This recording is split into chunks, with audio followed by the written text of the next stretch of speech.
What's up guys, Sal here. So just when people were saying smartphones are getting boring, Xiaomi enters the chat with the Mi Mix Alpha, which basically an all-display smartphone. Xiaomi is the one who kinda kickstarted the bezel-less trend with the original Mi Mix, and now 3 years later, when everyone was expecting the successor to the Mi Mix 3 with some minor improvements, Xiaomi took a whole new different direction and introduced a new concept which has a wraparound display with a screen-to-body ratio of 180.6%. Yeah, let that sink in for a second. Honestly, for the past few days, Xiaomi was teasing this smartphone and I thought it was their foldable smartphone, but it isn't. It's a regular glass similar to the one we find on devices like the Galaxy Note 10, iPhone 11 Pro, Huawei Mate 30 Pro, etc., which uses flexible OLED to bend the display at the sides. Xiaomi is calling this a 4D surrounding curved display. Like I've said, it has a 181% screen to body ratio,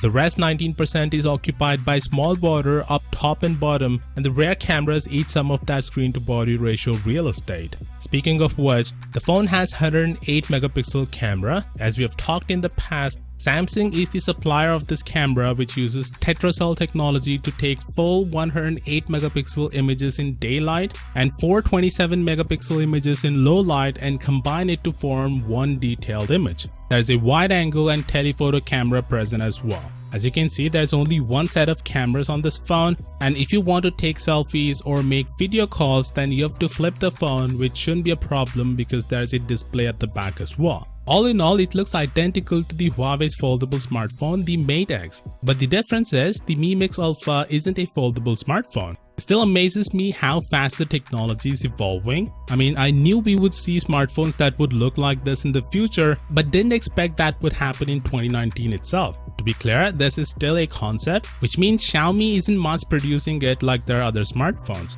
They're not even planning to sell this internationally. It will be limited to China and is priced at almost $3,000. It's the only trend that I don't like about the current smartphones. Technology is getting better and improving at a rapid rate, but it comes with a price. But to be fair to Xiaomi, it's a concept phone. They have no plan of selling it. It's about bragging rights, I guess. But if you're crazy enough to spend $3,000 for this phone, then Xiaomi is ready to ship one for you in December, provided you live in China. And the last time I checked, you don't. So you have to pay way more than $3,000 and import it from China. Anyway, the biggest question you might have right now: Why?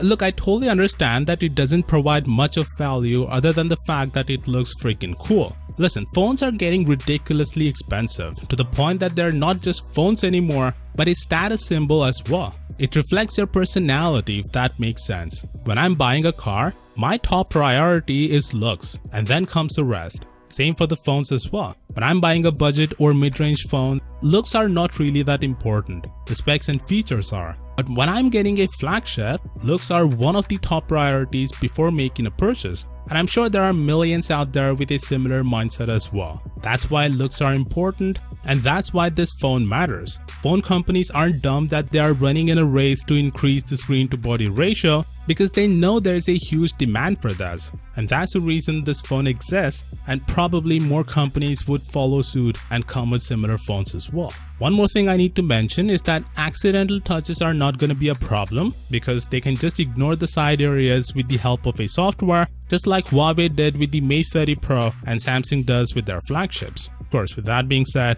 what do you think about this phone? Do let me know down in the comments, and as always, I'll see you all tomorrow. Peace out.